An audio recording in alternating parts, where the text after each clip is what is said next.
Urzica moartă cu flori mauve, denumită științific Laminium purpureum, cunoscută și sub numele de urzică roșie, este o plantă medicinală din familia Lamiaceae, diferită de urzica obișnuită, denumită științific Urtica dioica. Deși seamănă la aspect cu urzica, nu înțeapă și are multiple beneficii pentru sănătate. Beneficii și proprietăți ale urzicii moarte cu flori mauve. Efect antiinflamator și antiseptic. Poate fi folosită pentru tratarea rănilor minore, arsurilor și iritațiilor pielii. Sub formă de infuzie sau cataplasme, ajută la reducerea inflamațiilor. Susține sănătatea digestivă. Ajută la ameliorarea durerilor de stomac, balonării și problemelor digestive. Are efect ușor laxativ și ajută la detoxifierea organismului. Diuretic natural. Contribuie la eliminarea excesului de lichide din organism, ajutând rinichii să funcționeze mai eficient.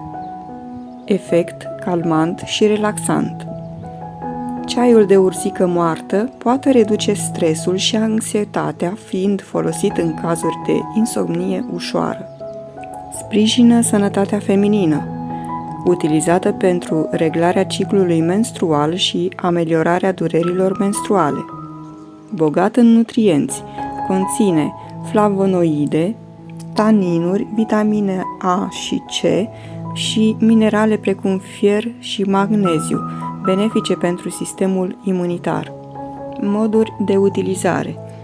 Ceai se prepară prin infuzarea a 1-2 lingurițe de plantă uscată în 250 ml de apă fierbinte timp de 10-15 minute. Se bea de 2-3 ori pe zi.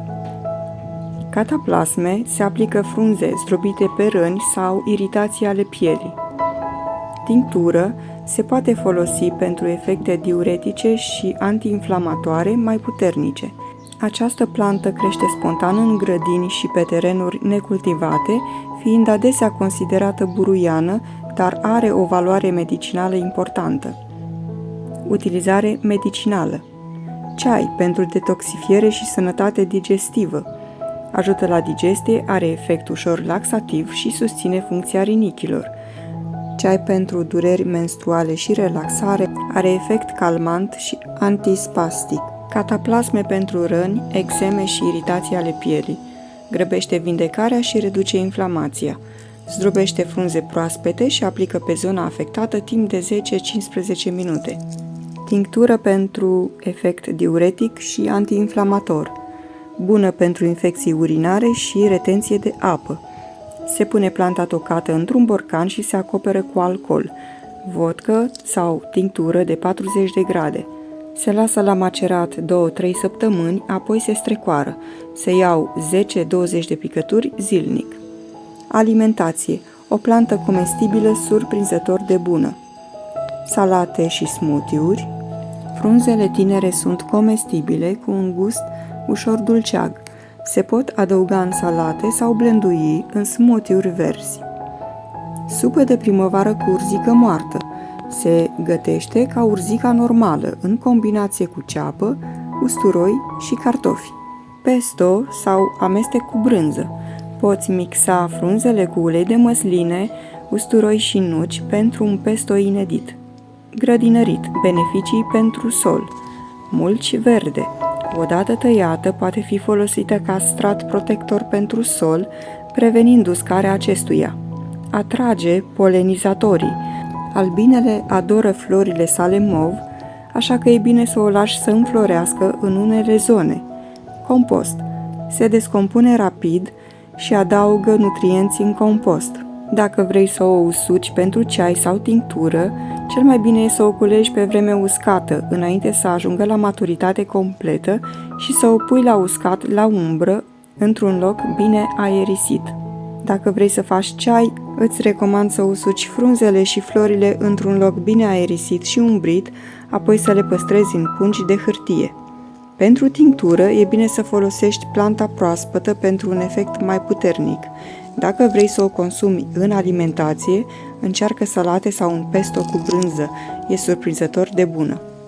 Contraindicații și precauții. Persoanele sensibile la plante din familia Lamiaceae, cum ar fi mentă, busuioc, salvie sau oregano, ar putea avea reacții alergice ușoare, precum iritații ale pielii sau disconfort digestiv. Femei însărcinate sau care alăptează. Nu există suficiente studii despre siguranța consumului în aceste perioade, așa că e mai bine să fii precaută. Persoane cu tensiune scăzută, deoarece are un ușor efect relaxant, ar putea reduce și mai mult tensiunea arterială. Probleme renale. Datorită efectului diuretic, consumul excesiv ar putea supra-solicita rinichii în cazul persoanelor cu afecțiuni renale preexistente. Interacțiuni medicamentoase. Dacă iei medicamente pentru tensiune, diuretice sau anticoagulante, ar fi bine să consulți un medic înainte să o consumi. Dacă o consumi în cantități normale, ca ceai sau aliment ocazional, nu ar trebui să ai probleme.